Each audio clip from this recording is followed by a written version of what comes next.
नमस्ते और हमारी इस खास बातचीत में आपका स्वागत है। आज हम एक ऐसी विचार की गहराई में उतरने वाले हैं जो पहली बार सुनने में शायद बहुत अजीब लगे। सोचिए अगर हमारा मन, हमारे विश्वास, हमारी इच्छाएं, हमारे डर, ये सब हमारे अंदर की कोई असली चीजें न हो, बल्कि एक तरह का नक्शा हो। जैसे हम दुनिया को समझने के लिए अक्षांश और देशांतर यानी लैटिट्यूड और लॉन्गिट्यूड का इस्तेमाल करते हैं।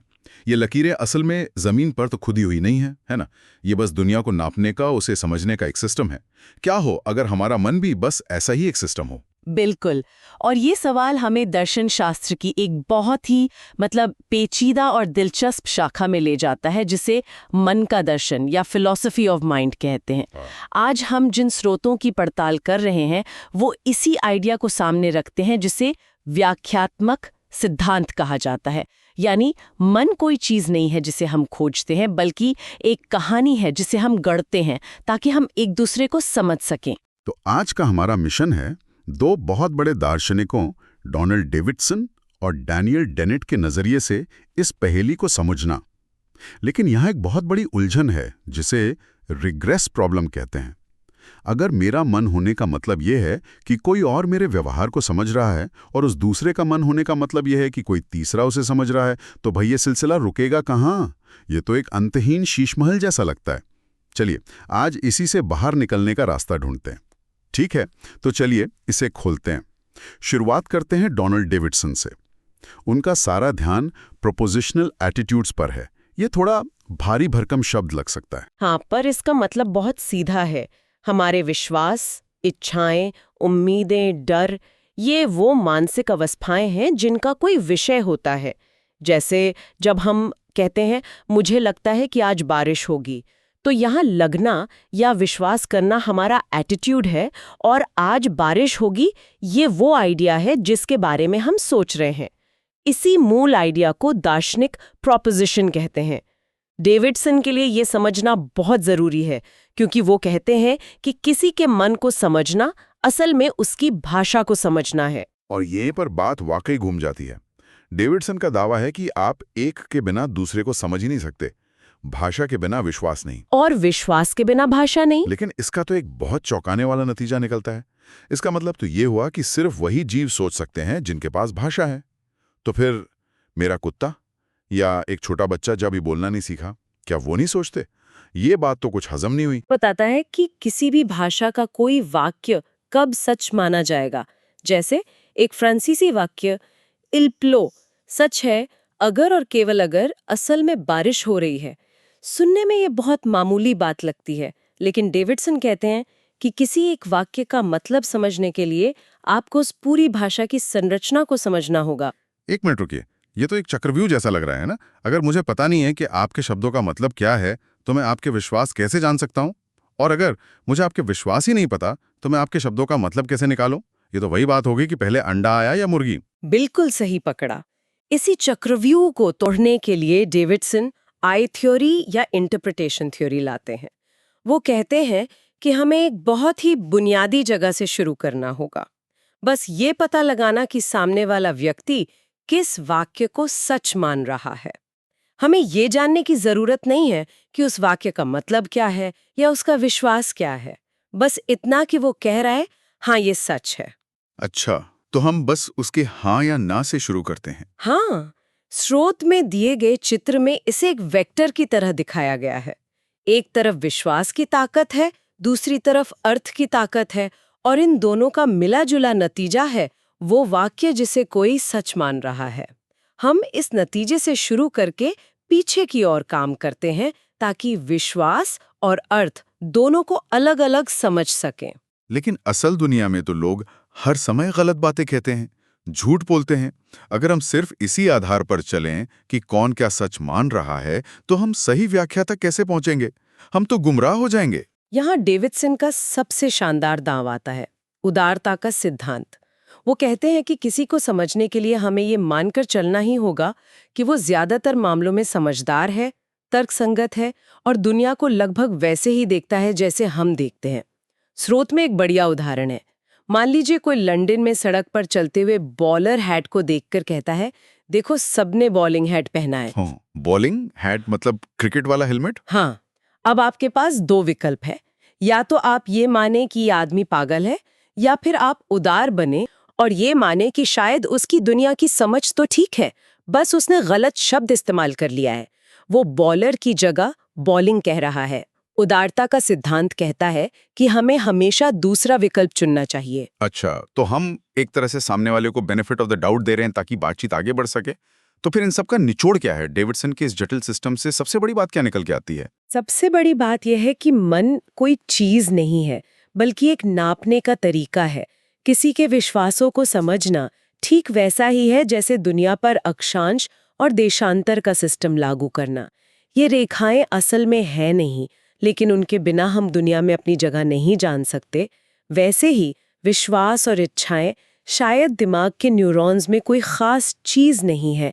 ये एक ढांचा है, एक सिस्टम है, जिसे हम एक दूसरे के जटिल व्यवहार को समझने के लिए इस्तेमाल करते हैं। तो डेविडसन के अनुसार हमारा मन भाषा के एक जटिल जाल में बुना हुआ है। लेकिन क्या ये थोड़ा ज्यादा ही इंसानों पर केंद्रित नहीं है? ये थोड़ा पेचीदा लगता है। शायद कोई आसान रास्ता हो। यहीं पर डैनियल डेनेट आते हैं। वो कहते हैं, इतना मत सोचो, बस ये देखो कि क्या काम करता है। उनका नजरिया डेविडसन से मिलता जुलता है, लेकिन ज्यादा व्यवहारिक, ज्यादा जमीनी है। वो इंटेंशनल स्टांस या इरादतन दृष्टिकोण का विचार सामने रखते हैं। और ये इंटेंशनल स्टांस क्या है? इसका मतलब है किसी भी सिस्टम के व्यवहार की भविष्यवाणी करने के लिए उसे ऐसे देखो जैसे कि उसके पास विश्वास और इच्छाएं हैं, और वो उन विश्वासों और इच्छाओं के आधार पर तर्कसंगत फैसले ले रहा है। ये भविष्यवाणी करने की एक बहुत शक्तिशाली रणनीति है। क्या मतलब आप कह रही हैं कि ये सिर्फ इंसानों या जानवरों के लिए नहीं है, एक थर्मोस्टेट के लिए भी? ये कैसे हो सकता है? यहीं पर डेनेट का सिद्धांत बहुतों को चौंका देता है। उनके लिए ये रणनीति हर उस चीज पर लागू होती है जिसका व्यवहार जटिल है। एक कीड़ा पकड़ती हुई रॉबिन चिड़िया, दुश्मन से बचने के लिए स्याही छोड़ता हुआ ऑक्टोपस, और हाँ, एक थर्मोस्टेट भी। डेनेट के मुताबिक ये कहना पूरी तरह से सही है कि थर्मोस्टेट विश्वास करता है कि कमरा बहुत ठंडा है और वो उसे गर्म करना चाहता है, इसलिए वो हीटर चालू कर देता है। एक थर्मोस्टैट चाहता है, ये तो बस शब्दों का खेल है। हम एक मशीन पर इंसानी भावनाएं थोप रहे हैं। इसमें और एक कवि के ये कहने में क्या फर्क है कि बादल रो रहे हैं? वो तो बस एक रूपक, एक मेटाफर है। यही सबसे बड़ा फर्क है। डेनेट जोर देकर कहते हैं कि ये कोई मेटाफर नहीं है। उनके लिए अगर किसी सिस्टम को विश्वास और इच्छाएं सौंपने से उसके व्यवहार की सटीक भविष्यवाणी की जा सकती है, तो फिर उस सिस्टम के पास सच में विश्वास और इच्छाएं हैं। बात खत्म। ये एक इंस्ट्रूमेंटलिस्ट या उपयोगितावादी नजरिया है। सच्चाई इस बात में नहीं है कि दिमाग के अंदर क्या है, बल्कि इस बात में है कि कौन सी रणनीति सबसे अच्छा काम करती है। लेकिन एक इंसान और एक थर्मोस्टैट में तो जमीन आसमान का फर्क है। अगर हम दोनों पर एक ही इंटेंशनल स्टांस लगा सकते हैं, तो फिर ये फर्क कहाँ गया? बहुत अच्छा सवाल है। इसीलिए डेनेट दो और दृष्टिकोण पेश करते हैं। सबसे निचले स्तर पर है फिजिकल स्टांस। यहाँ आप किसी चीज के व्यवहार को भौतिकी और रसायन विज्ञान के नियमों से समझाते हैं। इसके ऊपर है डिजाइन स्टांस। यहाँ आप किसी चीज के व्यवहार को उसके डिजाइन या उद्देश्य से समझते हैं। और इंटेंशनल स्टांस सबसे ऊपर का शॉर्टकट है। जब किसी चीज की भौतिकी या डिजाइन को समझना बहुत ज्यादा मुश्किल हो, जैसे शतरंज खेलने वाला कंप्यूटर, तो आप बस ये मान लेते हैं कि वो जीतना चाहता है। ये उसके हजारों लाइनों के कोड को समझने से कहीं ज्यादा आसान और तेज है। तो डेनेट एक तरह से दिमागों की एक सीढ़ी बना रहे हैं, एक हायरार्की। कुछ दिमाग दूसरों से ज्यादा जटिल और शक्तिशाली हैं। बिल्कुल। स्रोत में इसका बहुत अच्छा ब्यौरा है, जो दिमाग के विकास की कहानी जैसा लगता है। सबसे नीचे हैं डार्विनियन माइंड्स। ये पूरी तरह से हार्ड वायर्ड है, जैसे एक मक्खी रोशनी की तरफ जाती है। अब एक कदम ऊपर चलते हैं। सोचिए एक बच्चा जो गर्म चीज को छूता है और जल जाता है। अगली बार वो उसे नहीं छुएगा। ये स्किनेरियन माइंड है। ये अपने अनुभव से, ट्रायल एंड एरर से सीखता है। अच्छा, ये तो सीखने की पहली सीढ़ी हुई। हाँ, उसके ऊपर है पॉपेरियन माइंड्स। ये और भी स्मार्ट हैं। ये कोई काम करने से पहले अपने दिमाग में अलग अलग विकल्पों को परख सकते हैं। जैसे एक चूहा भूल भुलैया में जाने से पहले उसका एक मानसिक नक्शा बना लेता है। और सबसे ऊपर वो हम हैं। हाँ, सबसे ऊपर हैं ग्रिगोरियन माइंड्स। ये हम इंसान हैं। हम सिर्फ दुनिया के बारे में नहीं सोचते, हम अपने विचारों के बारे में भी सोच सकते हैं। हम आत्म जागरूक हैं और इसका सबसे बड़ा हथियार है भाषा। वाह, ये तो बहुत साफ तस्वीर पेश करता है। ये भी समझाता है कि कुत्ते जैसे जानवर कुछ चीजों में इतने स्मार्ट और कुछ में इतने नासमझ क्यों लगते हैं। स्रोत में जो उदाहरण है कि कुत्ता पेड़ के चारों ओर फंसे अपने पट्टे को खोल नहीं पाता, क्योंकि वो समस्या के बारे में सोच नहीं सकता। वो शायद एक बहुत अच्छा पॉपीरियन प्राणी है, लेकिन वो अपनी स्थिति का विश्लेषण करने के लिए भाषा जैसे टूल का इस्तेमाल नहीं कर सकता। वो ग्रेगोरियन नहीं है, उसका डिजाइन अलग है। ठीक है, तो हमने मन को एक भाषा के नक्शे और एक उपयोगी रणनीति के रूप में देखा। लेकिन क्या हो अगर ये सब कुछ भी ना हो? क्या हो अगर विश्वास और इच्छाएं जैसी चीजें असल में मौजूद ही ना हो? ये हमें एलिमिनेटिव मटीरियलिज्म की ओर ले जाता है। ये विचार तो और भी ज्यादा डरावना है। ये आइडिया वाकई दिमाग हिला देने वाला है। ये कहता है कि हमारी आम भाषा, जैसे मुझे लगता है, मैं चाहता हूँ, ये सब जिसे लोक मनोविज्ञान कहते हैं, एक पुरानी और पूरी तरह से गलत थ्योरी है। जैसे पहले लोग मानते थे कि गर्मी कैलोरिक नाम के किसी तरल पदार्थ से आती है, और अब हम जानते हैं कि ये सब अणुओं की हरकत है। कैलोरिक शब्द विज्ञान से गायब हो गया। ये सिद्धांत कहता है कि विश्वास भी ऐसा ही एक पुराना शब्द है। मतलब भविष्य में लोग ये नहीं कहेंगे कि मुझे विश्वास है कि बारिश होगी, बल्कि वे कुछ ऐसा कहेंगे कि मेरे दिमाग के न्यूरल पाथवे 7 बीटा में डोपामाइन का स्तर बढ़ गया है। हाँ, कुछ ऐसा ही। ये विचार कहता है कि विश्वास दिमाग की असली प्रक्रिया को समझने का एक बहुत ही भद्दा और गलत तरीका है। जब हमारे पास बेहतर, ज्यादा सटीक न्यूरोसाइंटिफिक भाषा होगी, तो हम इस पुरानी भाषा को छोड़ देंगे। बित कर देता है। यह इस सिद्धांत के खिलाफ सबसे आम और शक्तिशाली तर्क है, लेकिन इसके समर्थक भी कम नहीं है। स्रोत बताता है कि वे अपने शब्दों को एक सीढ़ी की तरह देखते हैं। जैसे दार्शनिक विटकिंस्टाइन ने कहा था कि उनकी किताब एक सीढ़ी की तरह है। जब आप उस पर चढ़कर दुनिया को सही से देख लेंगे, तो आपको उस सीढ़ी को फेंक देना होगा। इसी तरह एक उन्मूलनवादी कह सकता है कि वह विश्वास जैसे शब्दों का इस्तेमाल सिर्फ इसलिए कर रहा है ताकि हमें एक ऐसी सच्चाई तक पहुंचा सके जहां इन शब्दों की कोई जगह ही नहीं है। तो आज की इस गहरी पड़ताल का क्या मतलब निकालें? हमने मन को समझने के कई नजरिए देखे। डेविडसन की दुनिया, जहां हमारा मन भाषा की परतों में बुना है। फिर डेनेट का व्यवहारिक जगत, जहां एक थर्मोस्टैट के भी विश्वास हो सकते हैं। और आखिर में वो कट्टरपंथी विचार जो कहता है कि मन जैसी कोई चीज है ही नहीं।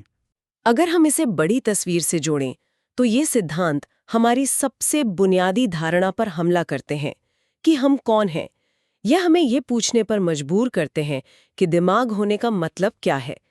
क्या ये हमारे अंदर कोई निजी रहस्यमयी चीज है, या ये बस एक कहानी है जो इंसानों ने हजारों सालों में खुद को समझने के लिए बनाई है। ये सिद्धांत हमें एक असहज करने वाली संभावना की ओर धकेलते हैं कि जिसे हम अपनी सबसे निजी और असली चीज समझते हैं, हमारा मन, वो शायद बस एक उपयोगी भ्रम है। स्रोत के अंत में जॉन सर्ल नाम के एक और दार्शनिक की आपत्ति का जिक्र है, जो इस पूरी बातचीत को एक नया मोड़ देती है। उनका तर्क है कि आप अनुभव के गुणों को विश्लेषण करके खत्म नहीं कर सकते।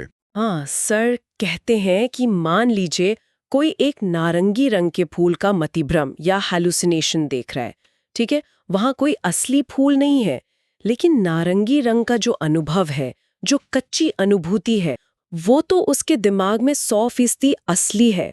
आप उस अनुभव की वास्तविकता को नकार नहीं सकते। यह हमें चेतना की सबसे बड़ी पहेली पर वापस ले आता है। तो एक अंतिम विचार जो हमारे श्रोताओं के लिए है वो ये है, भले ही हम विश्वास और इच्छा जैसी चीजों को एक कहानी या एक रणनीति मानकर समझा दें, क्या हम लाल रंग देखने की अनुभूति या चॉकलेट के स्वाद के साथ भी ऐसा कर सकते हैं? क्या हमारे मन का कोई ऐसा भीतरी हिस्सा है जिसे कोई भी व्याख्या या सिद्धांत छू भी नहीं सकता?